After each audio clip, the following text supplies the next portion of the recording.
Hello and welcome back to Reaper Pro Tips with me, your host, Anne. And in the cat house of our lives, I would say that Quindy gets to be... do you want to be a tiger, Quindy? You can be a tiger. I want to be a cheetah. And John can be a bobcat. And Justin can be... I don't know. Maybe we'll give Justin something cool for once. Let's give Justin the ocelot. Let's give Justin the ocelot. I've always liked ocelots. What do you guys? What are you guys today?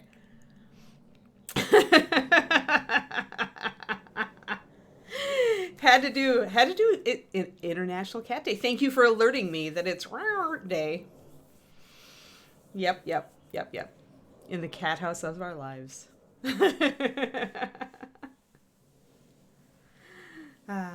Scottish way. Yeah, well, yeah. I could have predicted that one, Kurnico. Yeah, you rock that, Shadow Raven. You rock that. Alrighty. Well, there is a puppy enclosure here, though you guys can't see it. It is 2 by 2 by 2. Pretty well. It's actually 32 inches tall, I think. So it should be a good height. It'll be good for the pupper for the first month or so. And then we'll reevaluate and see. But yeah, so I have an enclosure. I have a powered USB hub headed toward me via Amazon. And David's webcam has been certified to exist, and I will steal it once I have a powered USB hub, and we will determine if it works. It is 11 days till I think it's 11 days till I fly to North Dakota. So yeah. So just a note to you, Quindy, tomorrow and stream. I may be just a tad late tomorrow. I have lab work to do for my annual appointment, and I made my appointment early for once, so it's like at 8:30. It should be like really fast and done, and I should be able to get home and, eat a little breakfast and get online on time. But if not, Quindy, I'll let you know via Discord. So that just so you guys know, it might be, if anything, like 10 minutes. Like, I'm hoping that since I made an appointment and I'm not a walk-in, they're going to be like on time. But we all know how the doctor's office goes, right?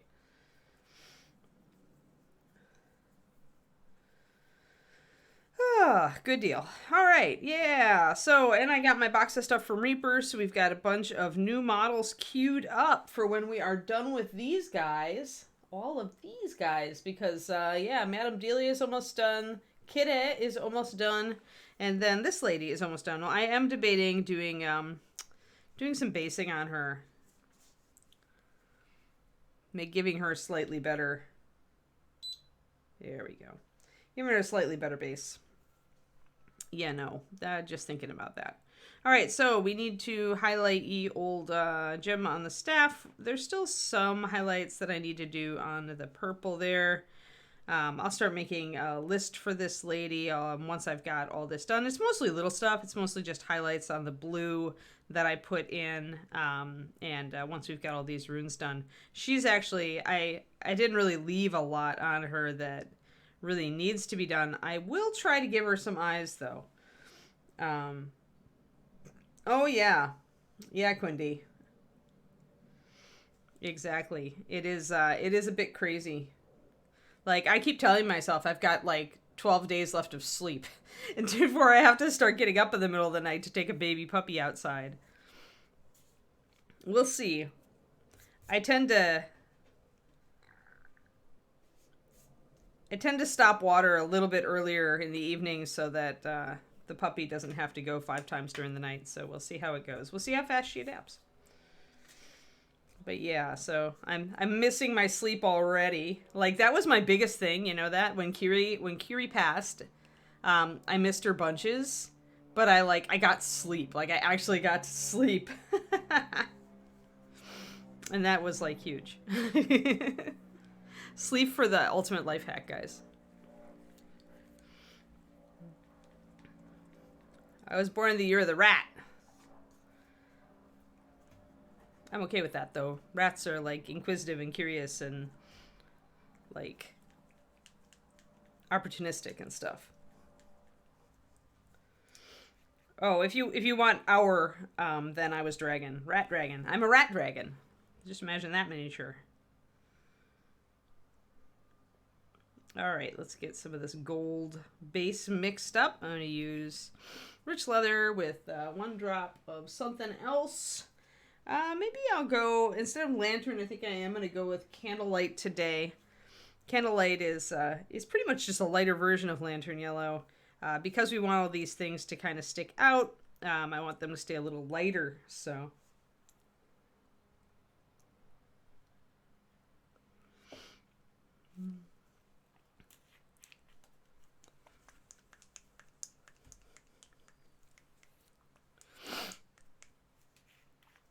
Ah! As my paint spews little paint boogers everywhere. Little dried bits coming off. There we are. And I need a pokey tool. Pokey tool is necessary. That's funny. Oh, interesting, Agent Marvel. Yeah. A lot of fire signs going on there.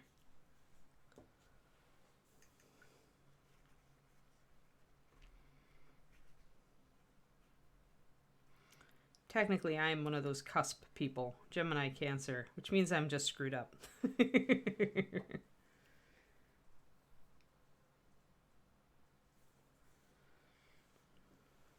All right. And we'll pop that 1 drop of candlelight in there and see how it goes. Blook.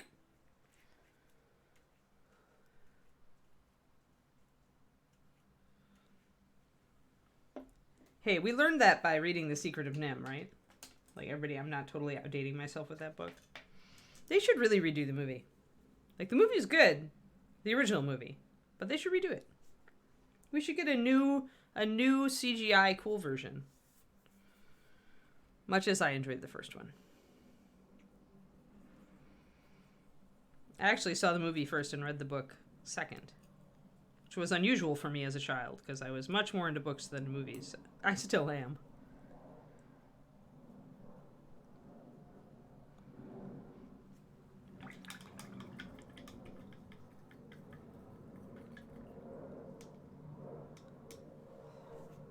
I used to do astrology for friends in college, so I know my sun, moon, and ascendant, and I've forgotten the rest.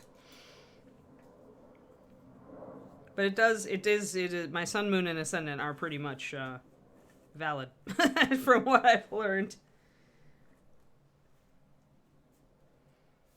I don't know. I would like to see a modern take on it, Shadow Raven. Like, we've got the original, and we could always go watch the original.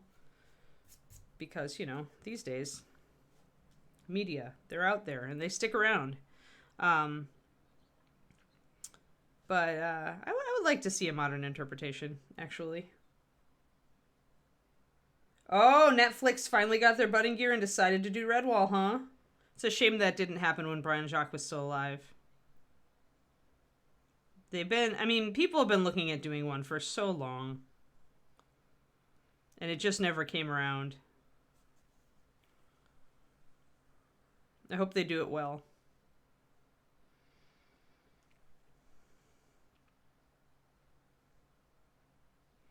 I'm a big Redwall fan, so I will be watching with an eyebrow raised.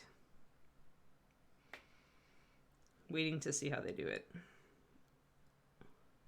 And the question is, are they going to start with the first book, or are they going to start with Martin the Warrior?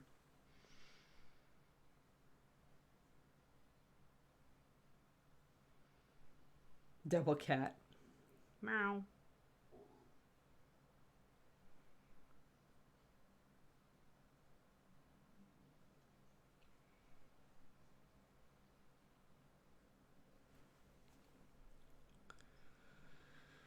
All right, hey, Carnico, I finished Ugly Scarf. Like, I'm still weaving in the yarn ends because Ugly Scarf is striped. But that proved to be much easier than I thought it would be. And Ugly Scarf is, yeah, once I weave in the rest of the tails tonight, Ugly Scarf is finished. My first ever knitting thing is finished. Then I can start Pretty Scarf, which is actually going to be more of a kind of a very lightweight scarf for when it's just a little chilly. Oh, so you like Sandman? Like, David and I are considering watching Sandman after we're done with Fox Machina. And I am a huge Sandman fan, like, classically, like, went to the comic book store and bought every issue as it came out in college. So, I was hoping they did it right, but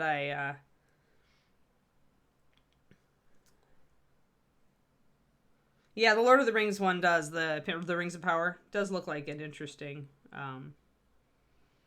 thing.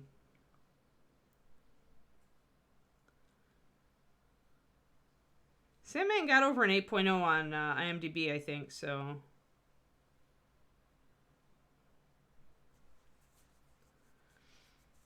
Oh, I'll be very happy. Okay. Yeah, that's the thing is, as long as Neil is involved, then usually Neil's stuff, and Neil is always involved if he sells, any of his properties. And I think that's a smart thing. Um, some authors would just take the money and run and let them do what they wanted with it, but Neil's always, I believe, heavily involved in his creations. So yeah, you're right. He's very good at keeping them true to the story. So yeah, okay. Then I'll watch Sandman. I'm so cautious with my visual arts time. Like, because I would almost always rather be creating. Like, I would rather be creating media than absorbing media. And so for me, to take time to actually commit to watching a show is pretty big. Like, I have to really be interested in the show. I am definitely not a come home and plop down in front of the TV kind of girl. I really I don't enjoy it. I would rather be listening to an audiobook while I'm doing something else. So yeah, I'm always skeptical about, especially when a visual media thing is going to be really taking a lot of my time, like an hour a day. That's a lot. And I can't watch visual media when I'm painting or anything. It just takes me, it's too distracting. So, oh, good, Kriniko. They stuck pretty close, huh? Good. Excellent. Well, I will trust your, my chat's, endorsement then, and I will watch Sandman.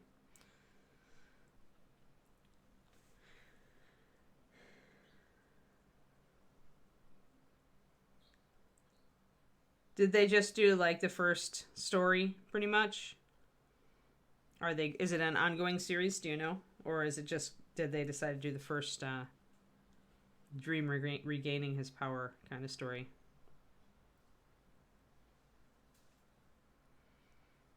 Because God knows Sandman is long enough. I mean, I own all of them. Okay.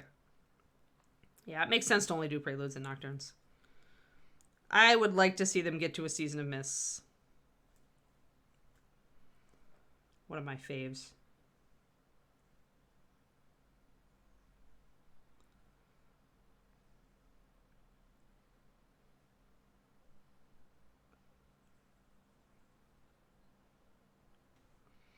Plus, it's got Bast in it. Like, and so we have come full circle. We're just going to keep coming back, no matter what topic we go today to. We're going to come back to the fact that it's International Cat Day. Okay, so by bringing up a season of Mists, and I've just then gone back to saying that Bast is my favorite character in that particular story of Neil's, and yeah, International Cat Day. Oh, is it? Preludes and Nocturnes plus A Doll's House. Interesting. First 12 issues. All right. All roads lead to Kitty. Yes, exactly. Today, all roads lead to Kitty. It's almost sad that we're not working on Kitty today. Like, that was totally not planned very well. Although I did clean all the mold lines off of the Kitty Mage last night so that Kitty Mage could step in for Kitty Warrior once Kitty Warrior is officially done.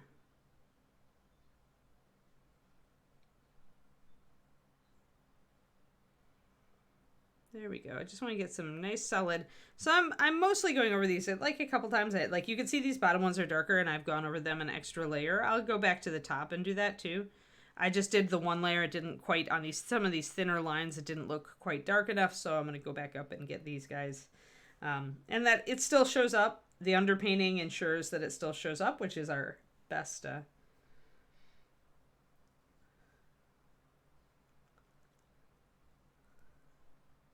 You don't know any international cats?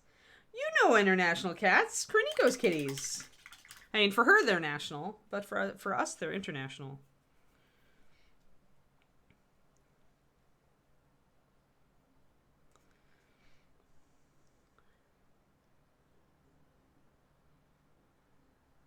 Just gonna get a little bit more on these little tiny details like the arrows. It can be, we'll have to come back and highlight them for sure to make sure that the shape comes out.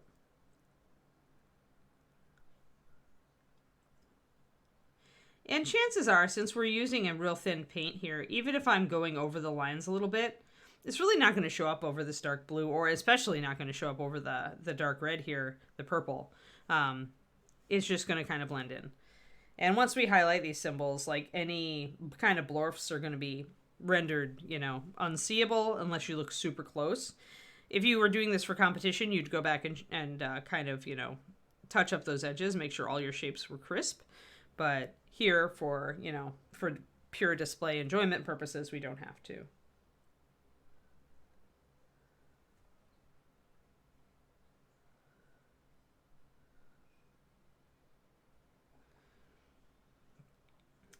Necromancer. I don't know if we want to make the kitty a necromancer. I mean, that's a good question, right? I guess we could go that way. But then we need some skeletal rats. Or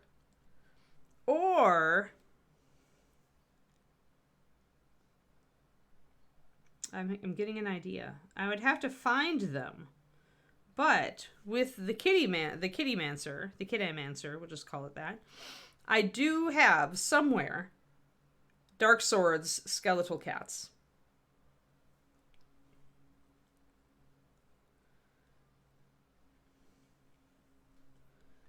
Now, that is a non-Reaper product. However, could count as basing elements.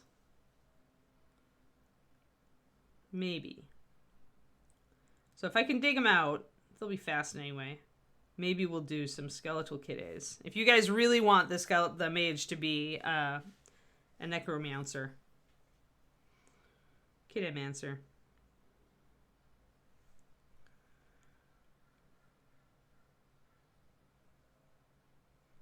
Then we'd have the kitties of good and evil.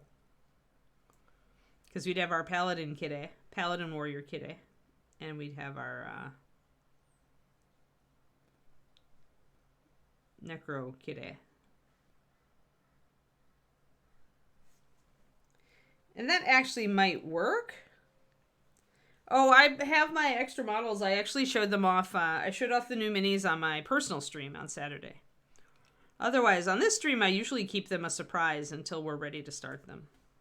I haven't decided who's going to replace who, other than that the Kitty Mage will replace the Kitty Paladin. But I have more than I need, so yeah, it just depends on my mood and ideas. A couple of them are ones you guys directly recommended the other day, and a couple are ones that I just liked and thought would be fun to paint. Yeah, sadly, all of our rats are too big. I mean, I really like Julie's plague rats, but I think they're a little bit too big for to be companions for the Kitty Mage. Like, I did think about ordering the plague rats to paint on stream, because even though I painted them before, they're super fun. But they're big, which is why I like them, because they're big enough to actually have good paintable details, and they're super gross and fun, but too big to be... Like, at that point, you're making a diorama, and you're in danger of the Kitty Mage kind of being upstaged by his own summons.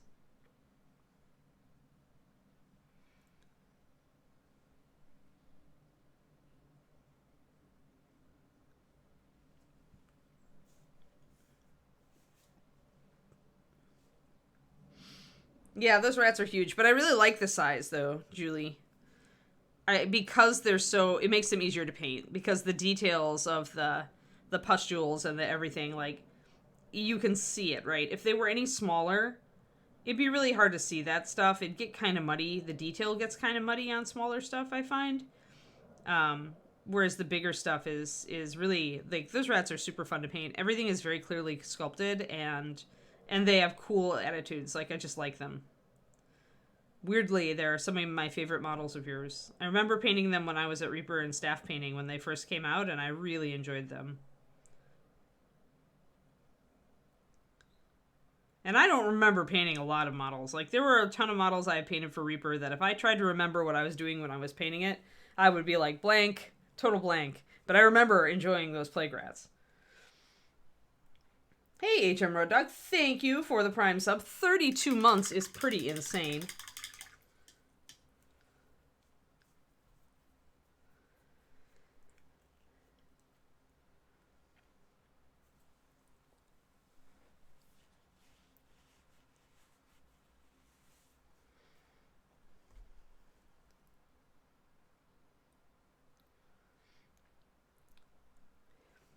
I don't know. Like, I consider ogres to be in scale for 28 millimeter.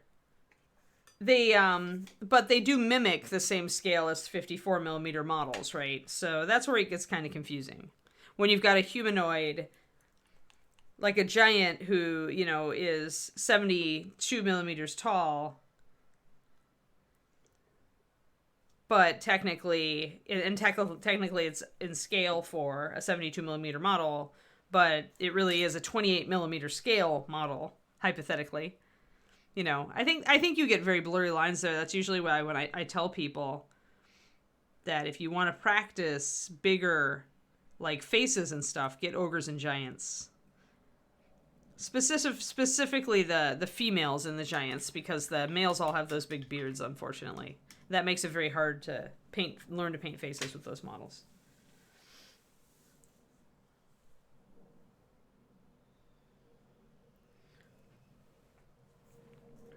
All right, so I mixed up some Rogue Shadow because I really needed a liner at this point. I really felt like, for one thing, I was seeing places I needed to touch up. It never hurts to have, like, your liner color live on your palette, because as you are working on stuff, you will always find little bits of shading that you didn't quite get, little cracks and crannies that you didn't quite get your brush into, things you need to touch up. You can also use it slightly to touch up some of the freehand, but be very careful with it. You don't want a real dark line.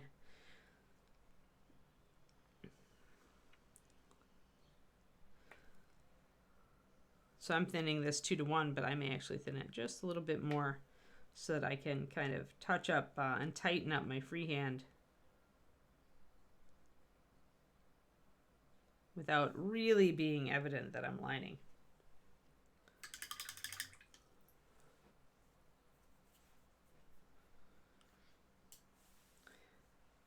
That's because they look, yeah, every model that we paint on here, Major Asnaval, every model we paint on this stream is Reaper. When I do my Saturday stream on Painting Big, then I'm doing models that are not Reaper usually. But everything you see on this stream is Reaper. Yeah, thanks. She's a great one. She's a Bones USA, so she's a really high quality plastic that we've started producing lately. So that's her SKU. So if you search for Elf Wizard or you search for that number, you will find her. And the Bones USA are very affordable. They're plastic, but they're high quality plastic. They feel more like a resin model as far as the level of detail.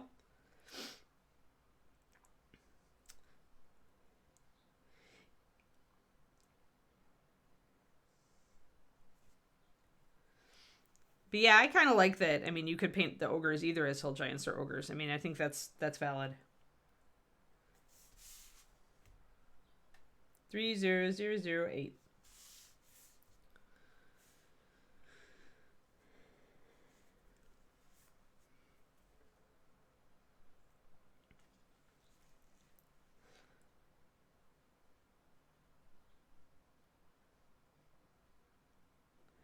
The busts are not yet in production. They were done via the Kickstarter, Major Arsenal. And so I don't think they are actually in production at this time. Quindy could correct me. She would know more. And as far as the pirate bust I was painting, that was a limited bust. I'm painting it on stream only because I wanted to be able to cover the topics. And I didn't have one of the other busts that we were actually going to release.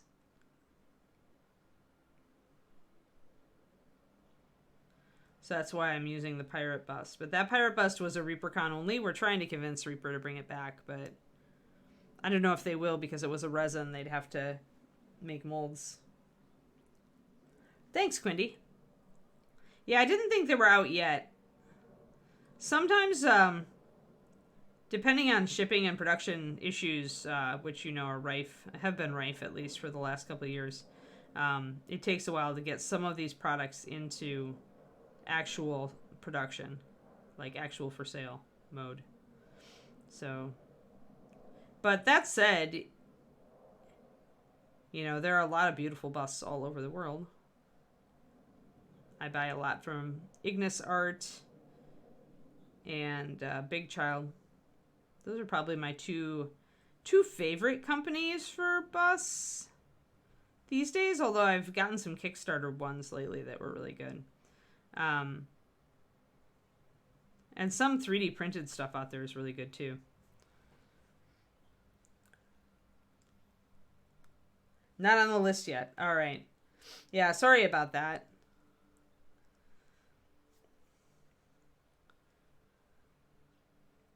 Yeah, Reaper for Reaper busts are more of an experiment because the majority of our business for, over 25 years has been gaming models. So the bosses are cautious about busts and seeing how they'll do, and they are definitely, I would say, there's definitely a prioritization of the gaming models because that is really our bread and butter. It's what most people come to us for. So I totally get it.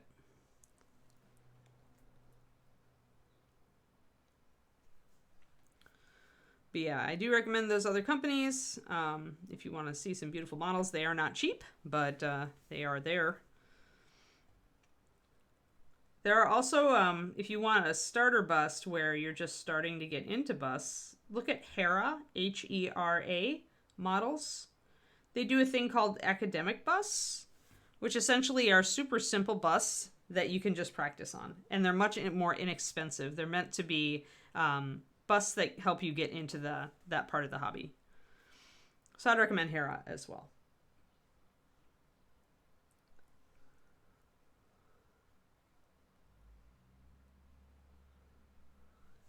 Yeah, hobgoblins are just the weirdo one, right? The weirdo race that doesn't seem to get a lot of love.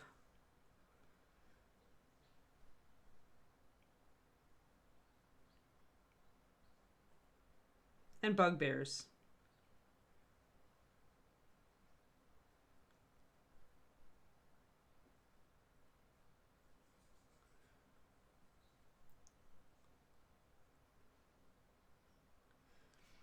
I'm betting they're just not as popular as, like, orcs.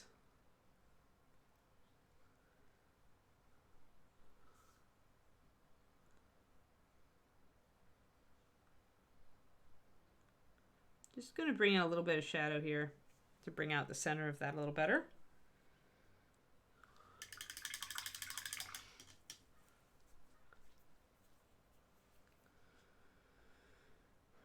So we're not going to have many pup dates from now on, guys, because Bridget is so busy. At this point, the puppies are big enough that they take a lot of cleanup. And there's a lot less time to just spend hanging out and taking pictures.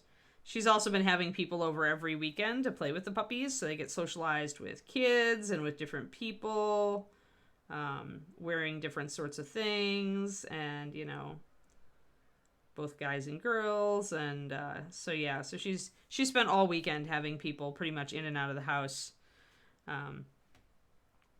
Although she did send me a really good picture of Purple Girl Pike, so I'll share that in a little bit. Pikey is a solid black dog, but she's actually, and this could be the interaction of the dominant black gene with the sable genes in our breed, because we've never had the dominant black genetics before this outcross. Our black Shilohs are typically a recessive. It's different. But with a dominant black, you can have a dog that's actually genetically a sable, but you just can't see it because the black masks everything. But what Pikey is getting is lighter hairs in some areas. So it's very interesting.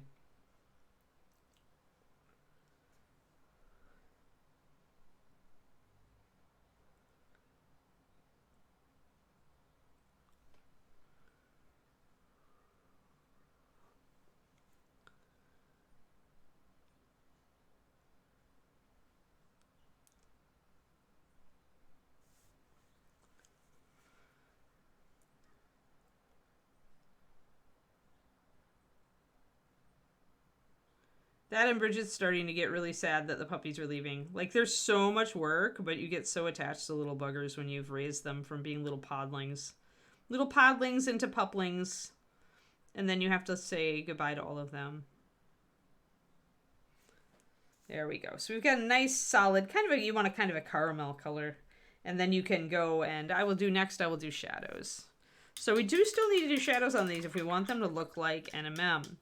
But we're going to do very much more stylized shadows. And we're generally going to be doing the shadows in line with what we see as far as where the underlying shadows and highlights are on the cloth.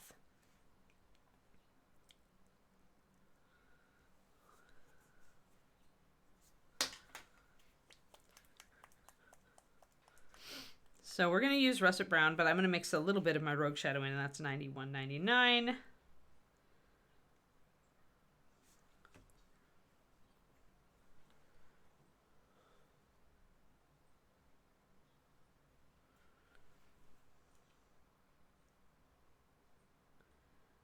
So do 3 drops of this, then I'll take a brush full of my rogue shadow to darken it just a little.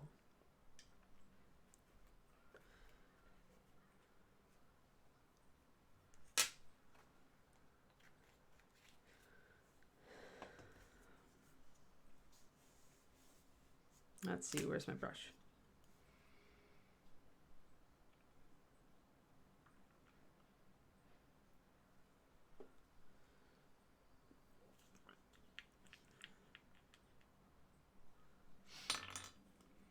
Oh, that's good. You made your will save. That means you have more money for the future.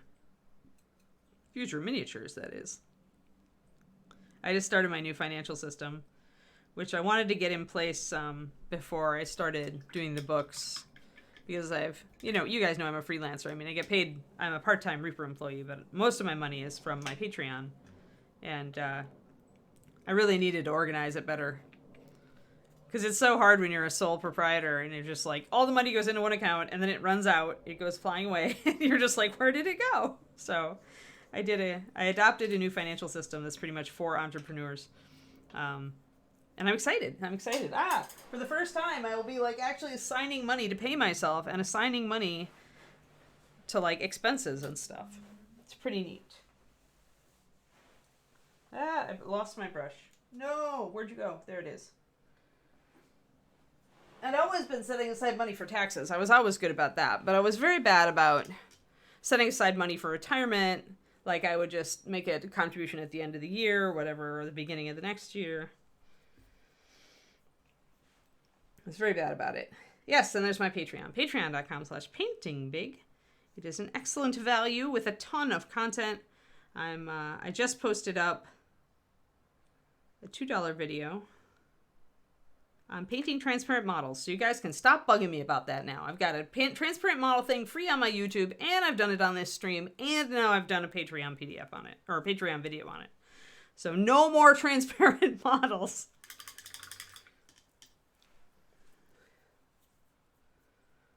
So yes, if you've been waiting for me to do yet another thing on transparent models, and this one's on fire too. So now we've done water, slime, and fire. So I've done all of it.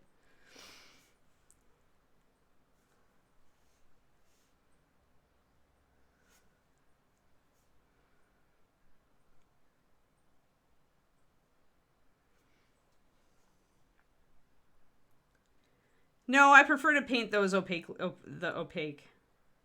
And you do it just like slime anyway. You just do it teal instead of green.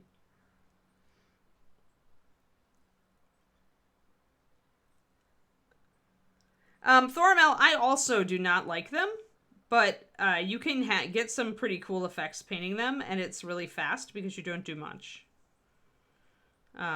I mean, but it always comes down to, it's like, if you'd rather be painting, if you want to give an effect, just paint the whole model, just don't leave the transparency.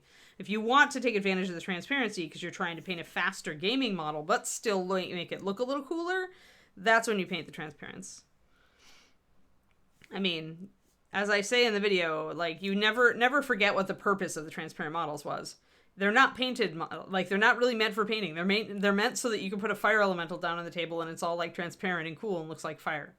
So when you're going to paint that, you really need to just paint it just a little. Like, you don't need to paint the whole thing. If you did, you'd just buy a model and prime it white and paint the whole thing. So, yeah, just, you can go over. It's at the $2 tier of my Patreon, so if you are curious, it is very cheap to sign up, and then you get access to all of my past $2 content, of which there is a ton, since I've been doing this for over 3 years. So it's a super bargain. Super, super bargain.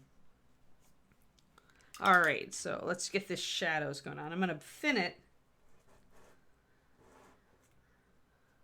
Yeah, well, yeah, go take a look at my stuff. I mean, you could watch for free. You can look up the Water Weird on Pro Tips on Reaper's YouTube. You can look up the Slime Kitty on my own personal YouTube, which is linked in the links above that Quindy dropped for all my socials. And then you can, or you can sign up for my Patreon for the lowest tier, and you can just watch the video I just did for $2. Yeah, Kerniko, yeah. And that's just kind of my opinion of them, is I would much rather just paint the model. But I'm also not currently painting for gaming, right? So if I was painting for gaming, maybe I would use more translucence when it was appropriate. A little bit too much there. So I'm going to smush this out of the way here. I got a little bit rough here, so I'm going to... It's very hard to shade these guys unless you really unload your brush. I had a little bit too much paint on my brush there, and it really got in the way. And for those who are wondering about loading and unloading your brush, I also just did one of those for YouTube. Haha! See, I've done everything this month. Everything of value has been done, and we'll stop now. All right, so we need to figure out how to put some shadows on this so that we can highlight it effectively. The fold is right here, so it seems like we've got a couple of little folds here. So I'm going to try to just, and again, yeah, see, part of my problem right now is that my brown is still too dark, too strong. The problem with the, and yes, this is a problem. The problem with the russet brown is it has really good coverage. When you are trying to do shading, coverage is a problem. Translucency is far better for you at that point if you're trying to make it and not look blotchy. So I'm going to actually thin this down by adding 2 more drops of water and see if I can get it a little bit more transparent.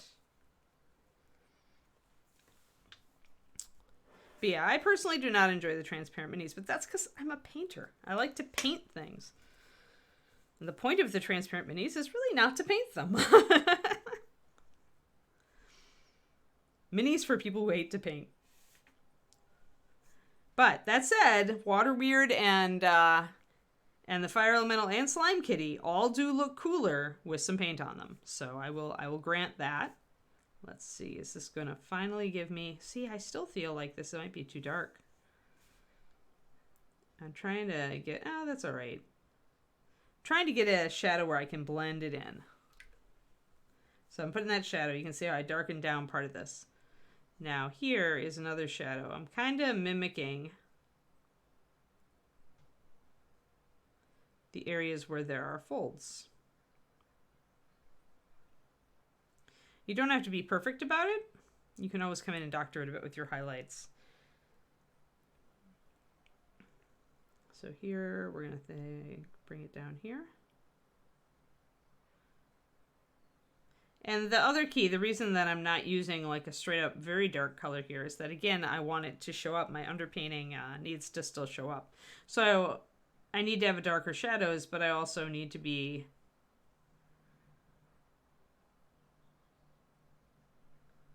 able to still see the design.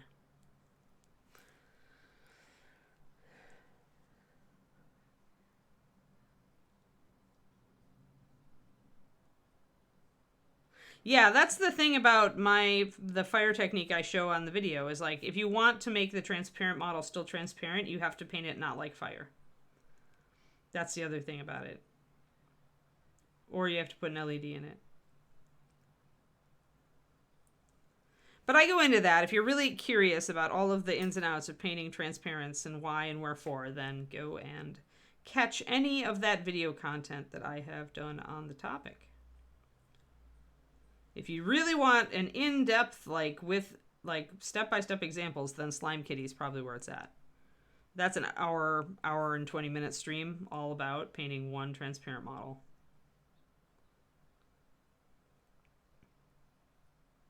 And although it's a stream, I stayed pretty on topic with it, which is why I put it up on my YouTube afterwards. Whenever I do something on stream that's more like class, I try to save it.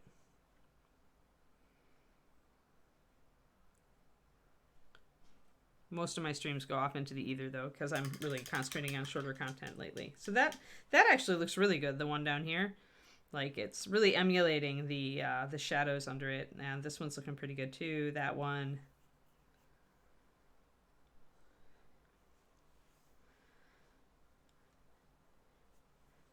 The gloss will work and not work. Depends. Depends on how much paint you put on it. But really, all that matters is whether you're satisfied with it in the end.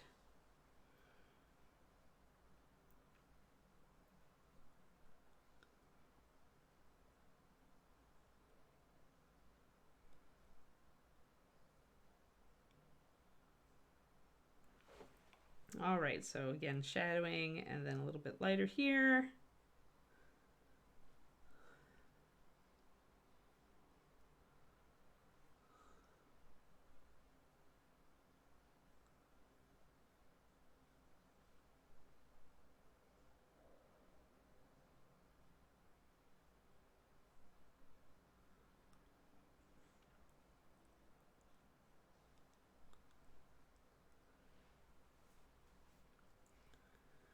Yeah, for those of you who enjoy painting transparents, you do you. But I have done all of the things now. I have done it, and so now there are enough resources that I don't have to do it again, in my opinion. Sure, maybe I could do one of the ghosty ones someday. Those, as you point out, Valandar, the ghosts are very easy to make look good. Though I find they're all very easy to make look good.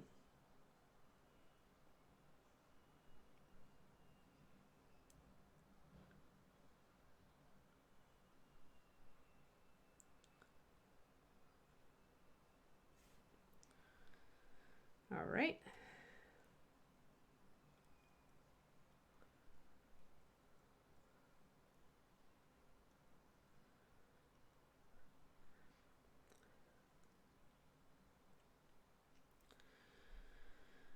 Yeah, the thing is that you're never going to make them look like as awesome as if you just primed them white and painted them with a lot of time in them, right? You really are just trying to like bring out the features enough so that the coolness of the model shows through.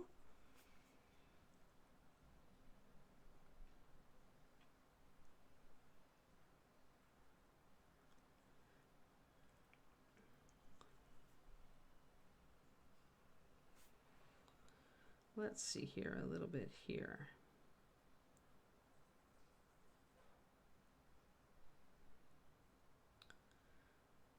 But yeah, like I said, the point of transparent models isn't to paint them. So always keep that in mind. It's like if you want a model to look super tip top, I will never get there with a transparent model. Like it'll never look as good as if I painted if I had primed it white and painted it.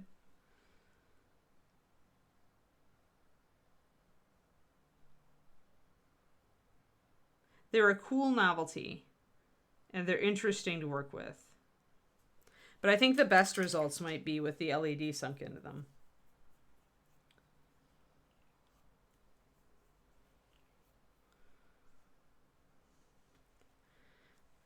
Yeah, sometimes novelty is really just novelty.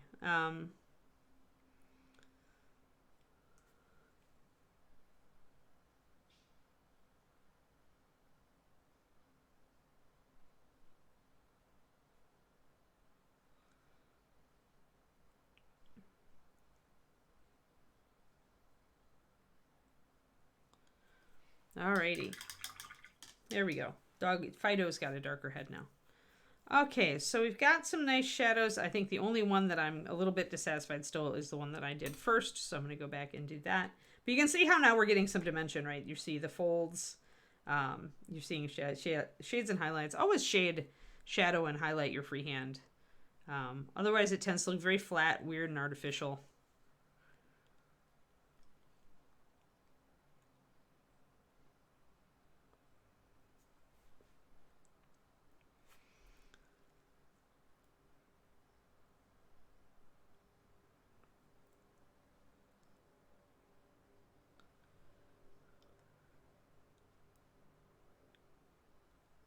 This would be an interesting one to do. There we go, a little bit better. All right.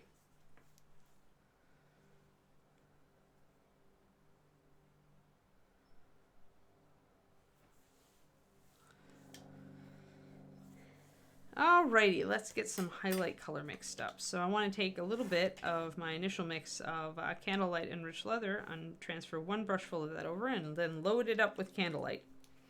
3 drops at least. Then we'll see what the color looks like. I want it to look kind of like an ochre. Might need to add a little bit more. Well, that's a very bright yellow, but it'll serve. And then we'll transfer a brush full of that over and add pure white to it.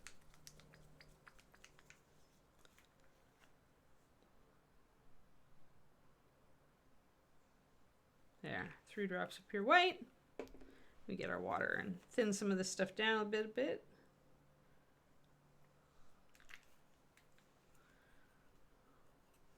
There we are.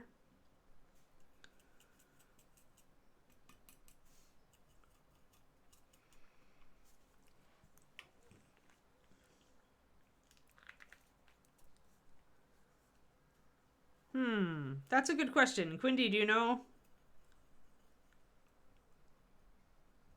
how to search terrain on Reaper site? I assume we have some things like the mausoleum and stuff in the stone circle and the pieces from Dragons Don't Share and stuff. Technically, the figure finder should work, right? But I don't know what the keyword is we should be looking for.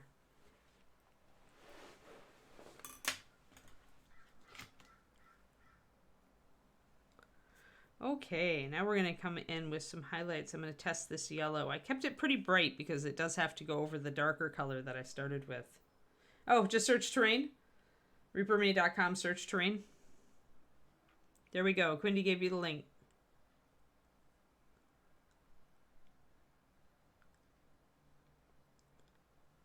Because Quindy is a goddess.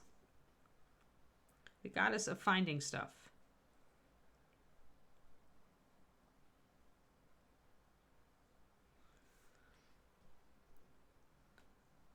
Scenery works better, Curse says, so you could try that too.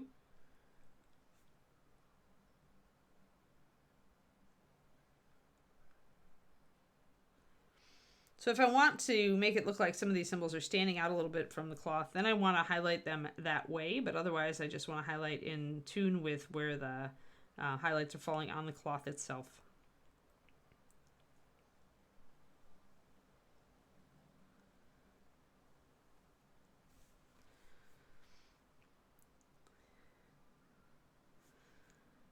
Yeah, our terrain is, it's true, we are more scenic elements for dioramas and displays. Though we have some what I would call terrain, for sure.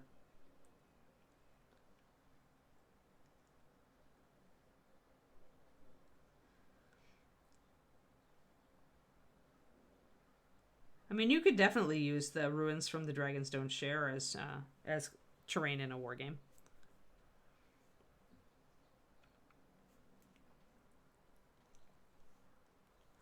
Yeah, it's just, does it sell? Like, it always comes down to... This is the problem with terrain. I've noticed this over the years. Because people have been, like, complaining about a lack of terrain in the market for a very long time. And I've kind of watched over the years as companies, everybody from Games Workshop to, you know, to tiny companies, are like, whoa, there's a need for this in the industry. Let's do it. We'll make a ton of money. And they do it. And it doesn't sell. And they're like, WTF, everybody was complaining about this. But the problem with terrain is that because it's big, when you do make it, it's pricey. And when it goes above a certain price point, which it almost always does, it just doesn't sell as well. I mean, it's basic economics. If you have a big piece that's expensive and you could buy a dozen miniatures for the price of it, it's going to tend not to sell as well.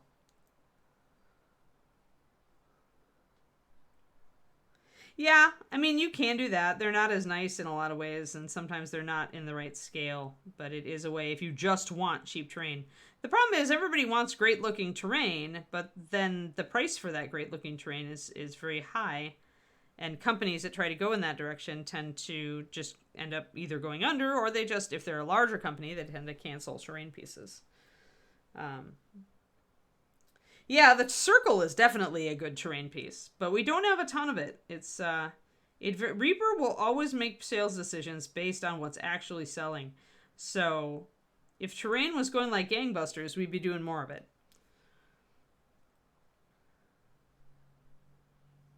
But if it's not, then we aren't.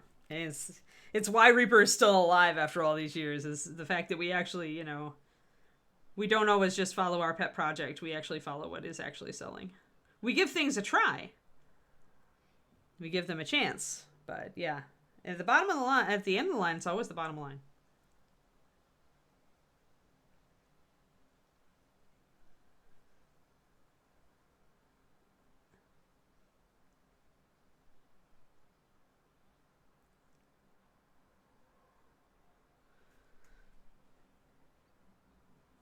Yes, Turgeon has it actually, and that's the thing. With the 3D terrain, with 3D printing, terrain made by large companies is being somewhat made obsolete. Because once you've got the printer, your resin is fairly, or your plastic is fairly cheap. And there are so many STLs. So if you're the kind of person who is willing to drop a couple $100 on terrain, consider just dropping that couple $100 on getting a 3D printer. The STLs are usually not expensive, especially if you can find a Kickstarter doing it. Because I think somebody was it Nocturna? I don't remember which company was just doing it.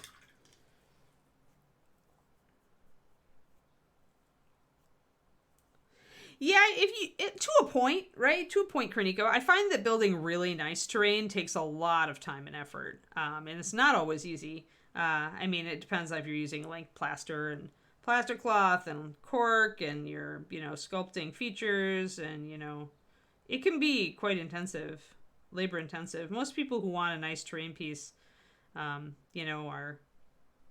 are like they've got more money than time maybe, but if you do have more time than money, it is fun. It is super fun to build a terrain table.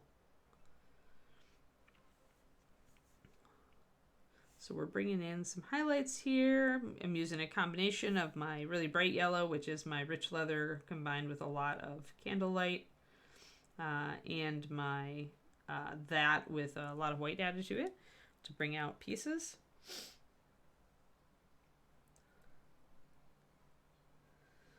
Yeah, right. A lot of people do they've got less time than, right? Like, I've got less time. I'd have to really question, whether I would sink into making terrain. Maybe if we were gaming.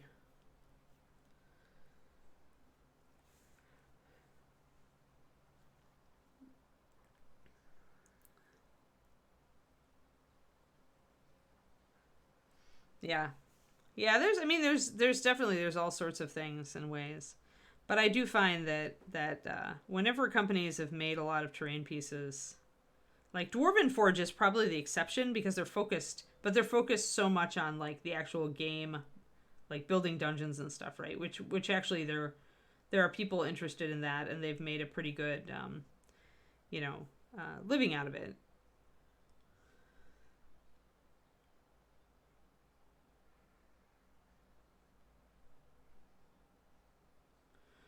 But wargaming terrain is a little bit of a harder sell sometimes because, yeah, you can make it, you can print it, you can get your friend who's like, oh my god, all this stuff in my house I need to liquidate, There's all sorts of ways to get trained.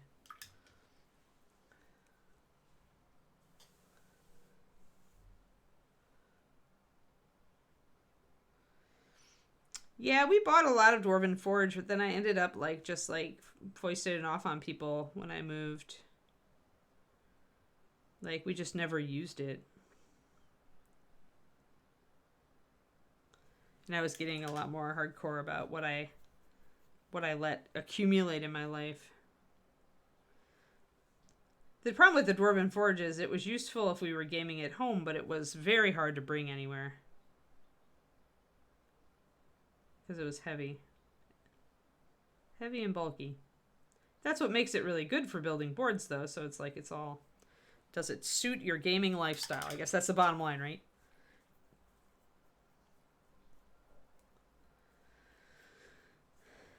But yeah, there's a lot of ways to get good terrain, whether you build it yourself.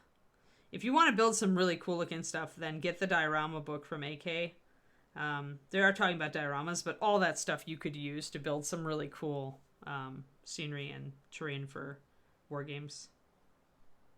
And if you build it yourself, you have the advantage of being able to make it to the appropriate scale that you need it to be. It's a big fat book and it's not cheap, but it's really cool for different techniques. Very inspirational. Good for inspiration.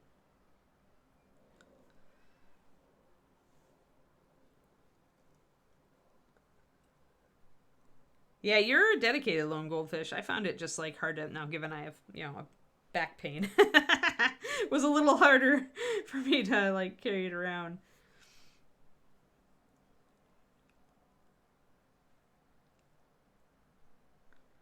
I just feel like it's like terrain is all like each person you find the right terrain solution for your lifestyle. Like, and the game you're doing and the players you've got and what, it's like everybody's a little bit of an individualistic criteria. Like what I want for terrain is I like held on to one terrain thing. Okay, so two terrain things. I held on to my really cool resin buildings that Ed gave me that he had ordered kind of to just look at as far as like when Reaper was looking at making some terrain. And they're really beautiful buildings, so I like having them on my shelf in the hobby room. And I held on to some gaming boards that Secret Weapon did. Because there were good boards for building a 4x4 like sci-fi wasteland table. But everything else...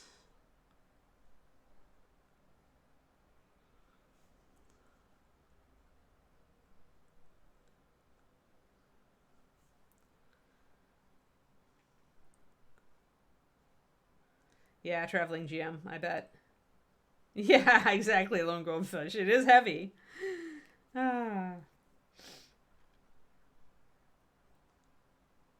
Convertible and easy to store. That's nice. That's a good tips. There we go. Some good tips in chat for people looking for picking up some terrain or scenery.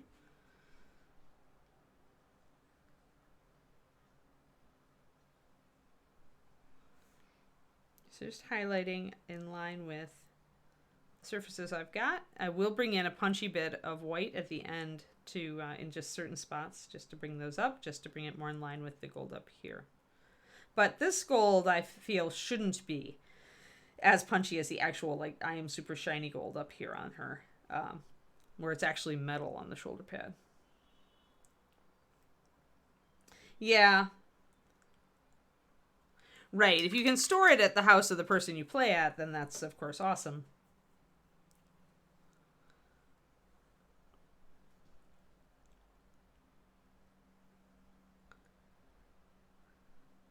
Yeah, when I had to move like 3 times, I moved 3 times in like half a year. I moved, I guess in a total year, sorry. 3 times in a year. And that meant that I downsized everything except the pieces I really loved. Like, and that and when my final, and then actually in 2 years, we moved again. So, okay, so like in 2 years, I moved 4 times. I got rid of so much crap, guys. Like, so much. I only kept this, everything that I kept had to fight for my love, because one of those moves was into an apartment with David. From a house, right? From a 3-bedroom house to a little dinky apartment in San Francisco. Or in the Bay Area. You know, it was... I just had to downsize so much.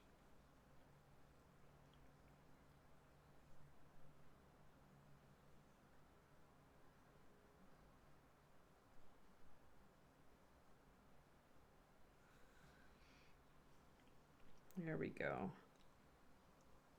Light up floor is neat. Warlock tiles, yeah, sounds neat. Like, if you game a lot, like if D&D and other gaming, or even wargaming is like a huge part of your entertainment budget, like, and your time entertainment, like, then it makes sense to go in on a lot of that stuff because you're going to use it and enjoy it, right?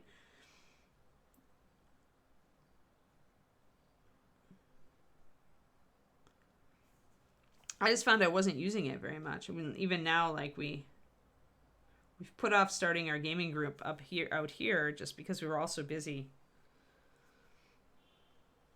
So, like, I haven't gamed for a while.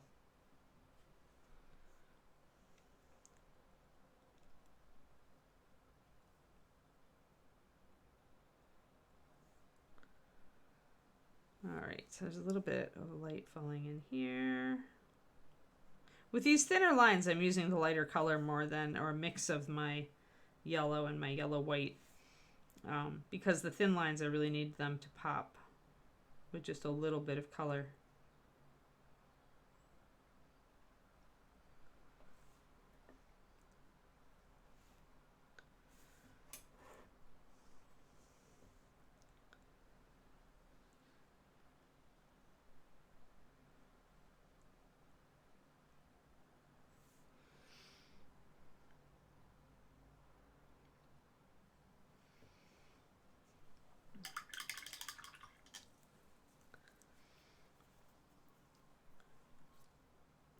Yeah, with those clip together boards, you're right. You want them to stay together, so it's nice when it's difficult to break them apart, but at the same time, then it's difficult to break them apart.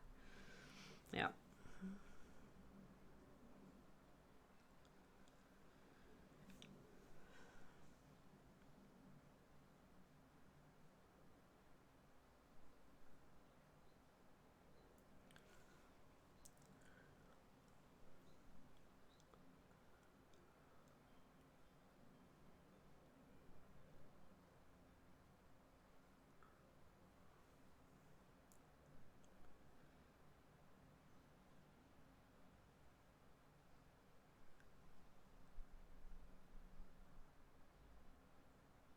Alrighty.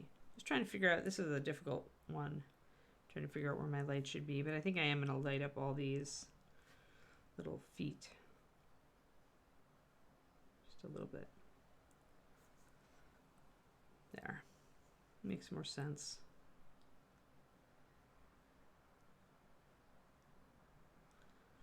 And that's in shadow. So I'll put a little tiny bit of my medium yellow to bring this up just a tiny bit.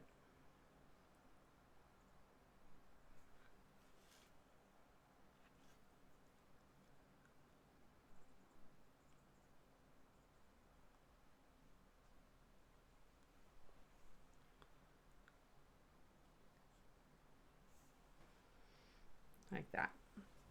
All right. So we've got some shinies going on. Now I'm going to grab my pure white, and then I'm going to go, actually, I need to bring out just a little bit of this part.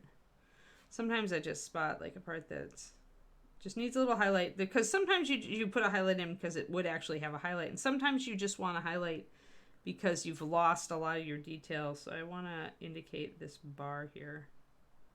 So I'm just going to bring in a little bit of light on here. Not because it's necessarily proper, but because I want to keep the shape. There we go, like so. All right, now let's mix up some white. And we can pop these little thingies. Oh, and I should totally do a little quick pup date. And then we'll do some touch-ups, and I'll have to figure out my basing on this figure for when I came back. I wanted to kind of put her on a split floor, like chop up her base so that she's like balancing on two pinnacles of rock maybe. But I don't know if I'll be able to do that very effectively with this base built in.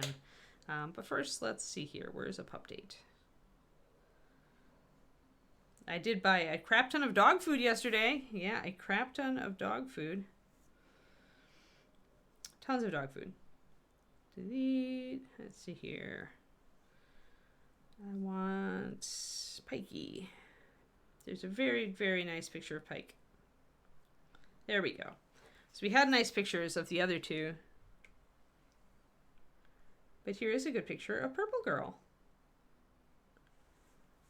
Yep, yep. So Purple Girl having a fun.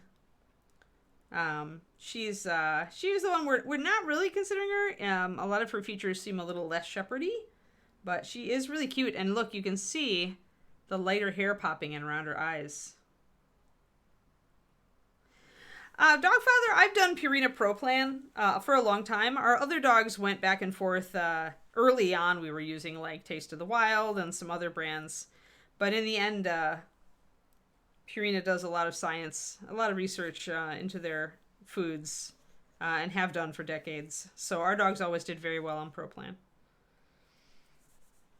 Yeah, so you can see that cool like light coloring coming in around her eyes. So even though she's a solid black puppy, although the white markings are a separate gene, and the little white chin is very, very adorable. David says she looks like an old man because she has a little gray beard.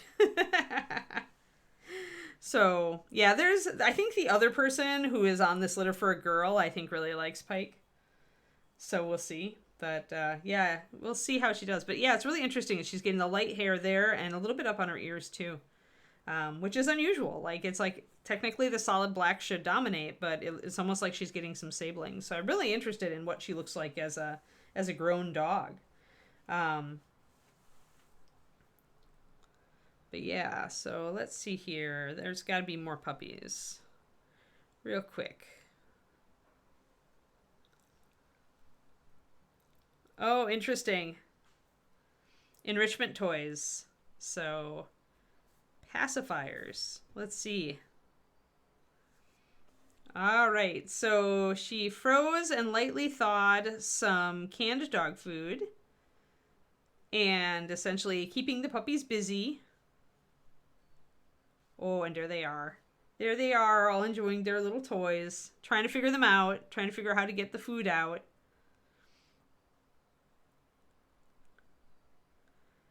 That's cute. Oh, there we go. That's Keyleth.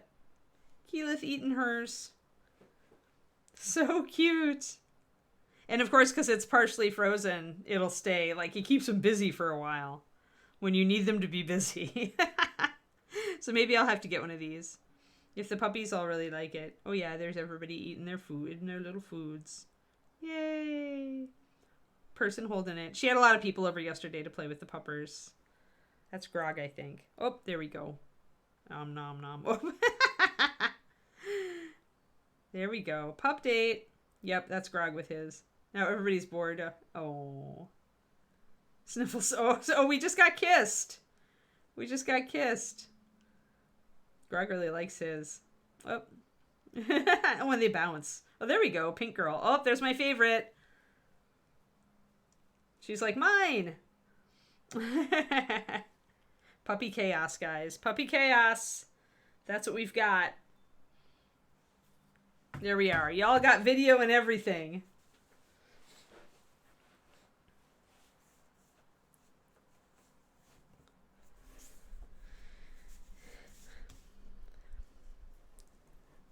Yeah, they are getting big. Yep. Yep. I think Pink Girl's still the smallest and Grog is immense. Grog will probably be a 20-pound puppy by the time 8 weeks hits. That's a good size for a Shiloh puppy. Usually Shiloh puppies are going to be between 15 and 20 pounds. I've seen 22-pound puppies at 8 weeks. That's just immense. But yeah. Okay. But yeah, I am tempted to try a few different foods for this puppy. The puppies were actually raised on raw. But for getting them home, because so many people are coming from 3 days away or 4 days away for this litter, it's just Bridget's going to transition them onto kibble, and then their new homes can decide whether to transition back to raw or if they're going to do do a kibble or a kibble raw or both. Yeah, I don't know. Honestly, lone goldfish, I would just use my side cutters. Oh no, David stole them. I have styrene flush cutters. I do actually have these expensive Games Workshop ones, but they are, even David admits they're very nice. They are too expensive. But any side cutters, I will essentially do a cut right up next to the foot, and I'll just cut all around the foot. And leave a little bit sticking off the bottom. And then whatever that part sticking off the bottom is, I'll just stick it into the new base or craft my new base around it.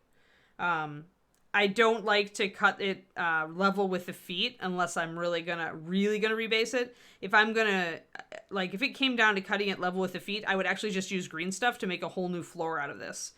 Because I really feel like on 28mm, you're just taking your life in your hands and risking breaking off part of a foot if you're trying to do it. If I was going to do it, if I had to do it, then I would use the side cutters to cut all around the foot and then use a hobby knife to slowly shave away everything off the bottom of the foot. But I honestly don't like the way it looks a lot of the time if I try to... Because a lot of the time the foot is kind of sculpted like right up with the base almost, and it's really hard to do that. I tend to just use green stuff. Like if I wanted this not to be cobblestone, if I was planning to put it on a fancy floor, I would just take green stuff or another putty, and I would just put a layer and level this out. And chances are I'd be able to level it out pretty convincingly and disguise it. It's not that hard. But I use a lot of sculpting putty. I use a lot of green stuff and things to just keep parts of the base intact, but then disguise them and build them out.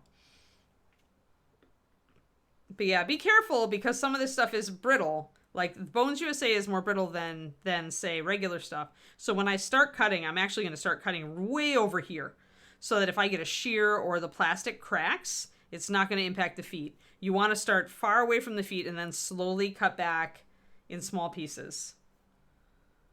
Yeah, that's why I would start way over here. And if I do remount this figure, then yeah, I'm going to start way at the middle, way around here, and do the cuts there. But yeah, these ankles are so thin. That's the problem. I feel like the flush cutter is still the best tool, but I will start very gently and just make like a notch here and a notch at the back and then cut through if I have to. You could use a saw, yes, correct. I don't have one handy. My jeweler's saw is all in storage over in the other room. But you could use a saw. The problem, yeah, just get the angle. Just make sure that, that you're done. When you're close to done sawing, I would actually finish with the flush cutter rather than, like, I would probably break through and hit the mini at that point. Jeweler's saw is the best probably with those really thin blades. Although learning to use those so you don't break the blades takes a little practice. Bottom line is what works. There's not a great tool for it. But I almost always just use a flush cutter. I did the flush cutter with another Bones USA bunny. I didn't break through her whole base, as I recall. But I chipped a lot out of it. Like, she's still on her original base, but we cut a lot. I trimmed it down all around, and I cut notches into it. And a big notch into it in the front to disguise it. So this is a Bones USA base, and I've just, like, totally disguised it. And that's what I prefer to do, is leave as much of the base intact as I can and just disguise it as something else. But for her, with such a wide stance, I would actually take out the entire center part if I was going to do it. I think Dremels are probably a little bit too much power here, Agent Marvel, but I am not a Dremel user. I don't enjoy them. So some people who are good at Dremel probably would tell you, sure, Right. Yeah, a lot of the times I just don't like the look I get when I take the feet off, like when I take the base off the foot. Like, just because the sculpt usually has the foot, like, kind of like the foot and the base are kind of like right up against, are affecting each other, right? There's a little bit of the sculpt that carries over. And I tend not to like the look that I've gotten in the past by just like totally cleaning off the feet and putting them on a whole new space.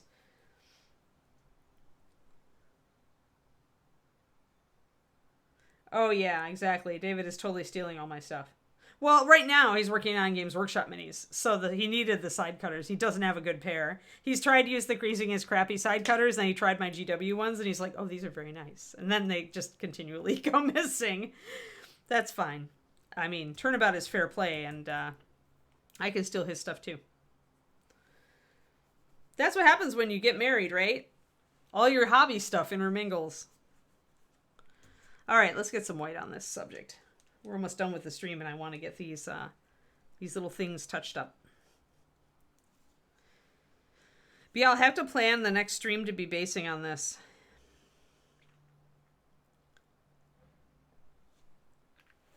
And actually, trying to decide which one. Because I think... Is this guy a Bobby Jackson, guys? Is Crimson Herald a Bobby Jackson? I'm trying to decide. So I'm trying to paint, models for all my sculptor friends now. So I'm trying to decide which one I want to give to Bobby.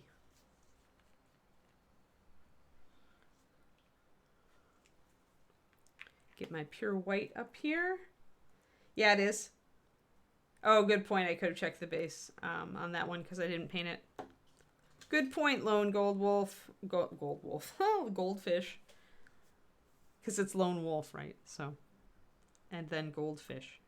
I'm just hopelessly confused today. That's what it comes down to. It's a Monday.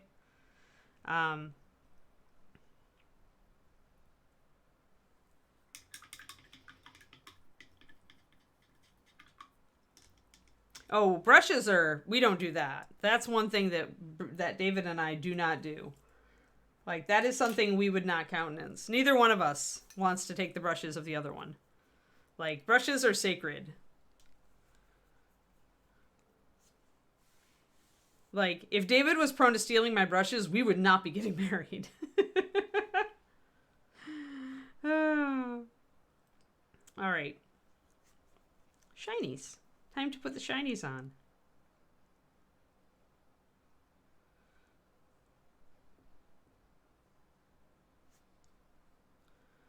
Okie dokie. So just a tiny spot highlight. Wherever, if you can, wherever the top of the fold is. But just a little one. And up on the upper part. So you can see those 2 dots that I put right there. Those bright lights. Yes, brushes are too personal. Yep.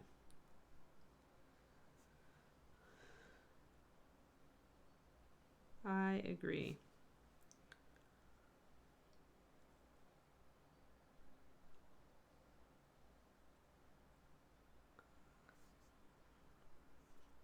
On bigger pieces, bigger items, you can add more than one white highlight.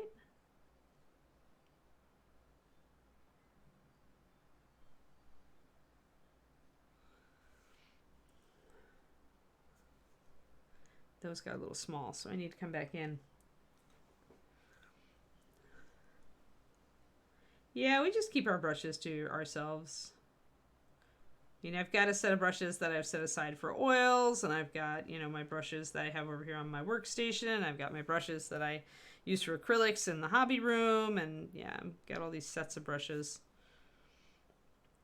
But David and I tend to use very different sizes and shapes as well, so that makes it easy to not steal each other's brushes. I feel like my dog, the dog one, needs a little bit more.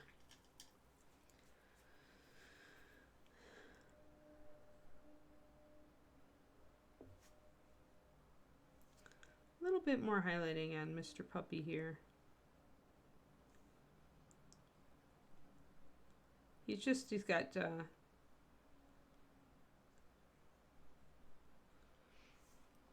want him a little bit more brought out. There, better.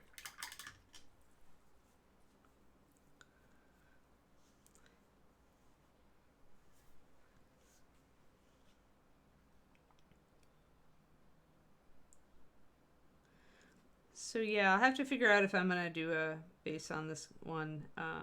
or if I'm just going to finish her without a lot of to-do.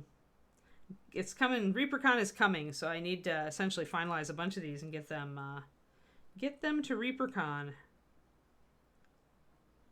So in some cases, I may not have enough time to do some extra basing stuff.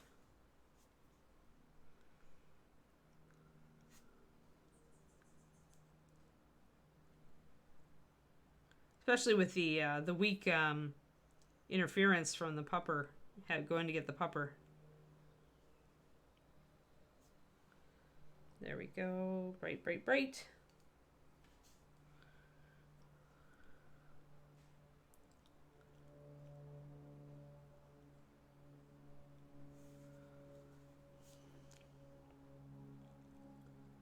And a little bit here. Just want to bring out a little bit of this stuff.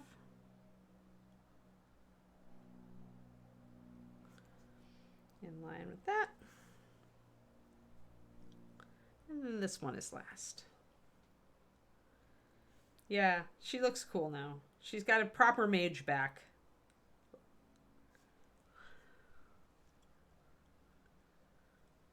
The cape is really cool as it is, but I also forgot to do the gold stripes in between the colors, so I should do that.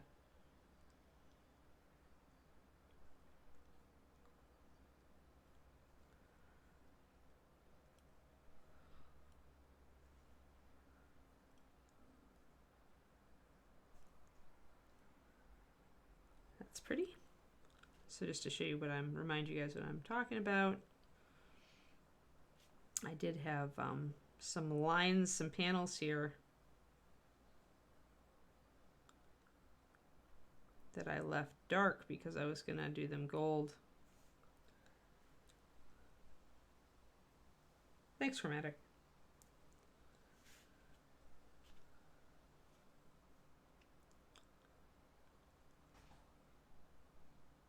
I find with mages that it's much, when I paint them, I want to figure out what kind of mage they are.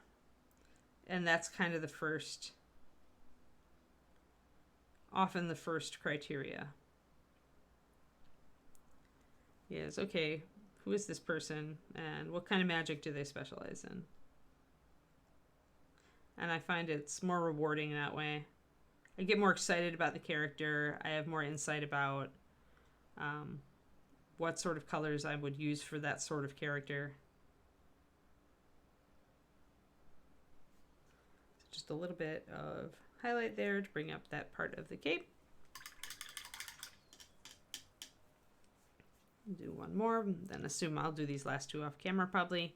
And then yeah, I'll have to put some time into thinking about whether we're just going to start a new model or whether I'm going to do a lot of basing on this one.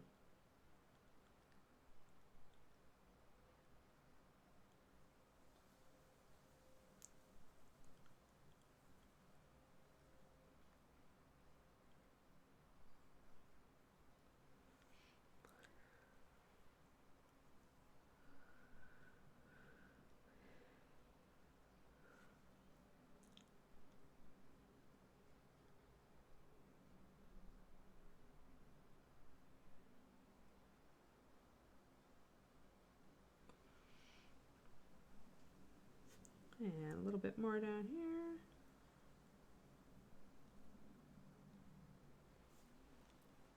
The very simplest of highlights, just bringing it more toward the bottom of the cloth because it's flaring out there. So let's makes it work.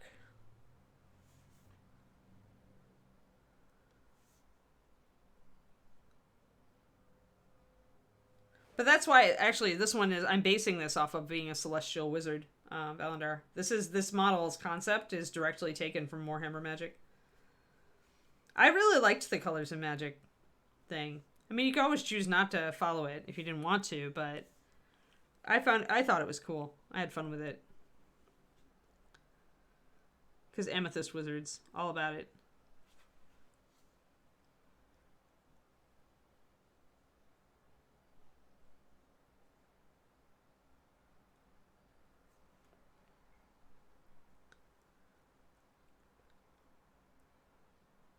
Yeah, it was old school Warhammer.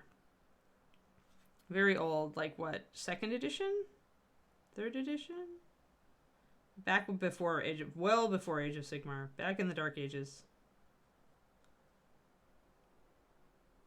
But yeah. Celestial Wizards, Amethyst Wizards. Amethyst Wizards were like death magic, I think. It was cool. Yes, limiting, but it's kind of neat also.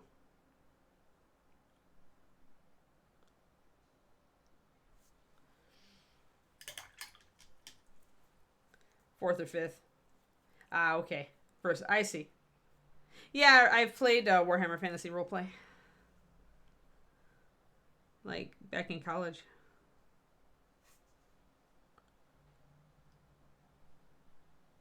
I kind of liked how your character started out with a profession and not an adventuring class. You start out as a level 1 rat catcher. Like, the concept of that is actually kind of fun as far as character building.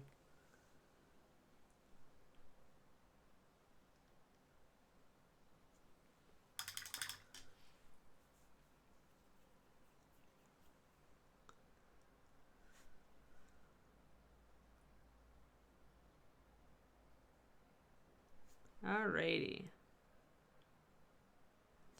One more panel. So we'll go a little long today. That's all right.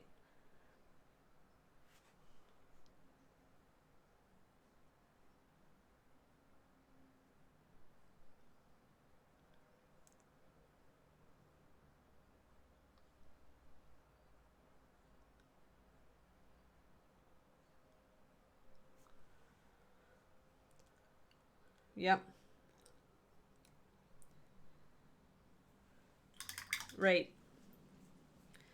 Yeah, they didn't know what they wanted to do with it. And then they didn't know what they wanted to do with it again and made it Age of Sigmar. Just iteration. I think that any product, any company, any product, like, you're going to see iteration. If you feel like you don't quite have the niche you want. There we go. Now a little bit of white just at the very bottoms of these and we'll be all good. So I didn't want these to be big fat panels of gold. Because these are very delicate symbols, relatively speaking, I certainly didn't want the gold lines between the purple and blue to be as thick. I wanted them to be thinner, more in line with the designs here, the feel of the designs. So I wouldn't do big gold panels here because they would absolutely distract from the symbols.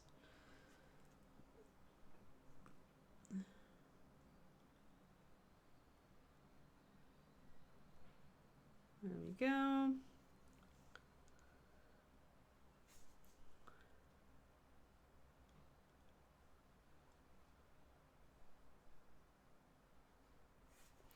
Excellent. Little tiny bits of white. Hot. So we've got a magelet. And I just need to, and I may do this like early on next stream if we decide to finish, if I decide I do want to build a bigger base. But the only things left to do are really to just highlight the blue and purple on the top of the staff and highlight the blue on her bracers. I did say I was going to give her eyes, but it's way too late for that right now. So maybe we'll do that. I'm not sure that eyes are really going to work because she's squinting so extremely, but I'll try. I'll try. Maybe we'll do one more stream. I might do her, finishing her and then starting a new model next time we get to this part of the rotation. I'll just see how I feel about it. And if I have gotten a really good basing idea for her, then we might do that. Oh, yep. Yep, the Mepharanic Queen of Vampire. I remember that model. Yeah, and a Dark Elf Sorcerer. Yep. There's some cool older GW stuff. Like, the new stuff's, like, some of the new models are just amazing. Just what they can engineer these days. But, yeah. All right, guys. Well, there we go. So, our model is pretty much done. I can show you guys some of the models that I have. Oh, yeah. So, like, there's some of the ones you recommended, like the Dwarf Slayer type dude and the Elven Archer, but I also have, like, this, the Druid Lady, who I might want to do as kind of an evil Druid. You know, I got this guy because I like we haven't done a Dragonborn actually on the stream. So yeah, so we've got some choices. There's even more in my box of Doom right here. So we'll keep those for funsies, fun surprises. But yeah, so tomorrow, guys, is Centaur Man. We are really getting like super close on Centaur Man. Like just a bit of bronze. I think we did most of the bronze last time. We got it pretty much set. So now it's just, yeah. Like, I think maybe I have some leather straps and the wood. I've got a punch list for him. And then a little bit of higher highlight on, yeah, he's fantastic. I like him a lot. So a little bit of a higher highlight on his skin. And this is one where I am going to put him on a slightly bigger base, and I am going to landscape around it. And we'll paint the basing on this one because it's got some cool roots and rock stuff, and we'll figure out how to make it look even cooler. So yeah, so this guy we're definitely going to do some basing on. We may get to it tomorrow after we finish the rest of our punch list. But yeah, he's looking really cool. I really like him. I think I enjoy it. We haven't ever painted a horse on stream before, and this is as close as we've gotten. So yeah, tune back in tomorrow for horsing around. I hope you all have a fantastic Monday, and I will see you tomorrow. Remember, I may be just a little bit late because of my doctor's appointment. But hopefully, I will be on time. Yes, and come back at 2 p.m. for Rhonda. All right. Have a good one, everybody. I'll see you tomorrow.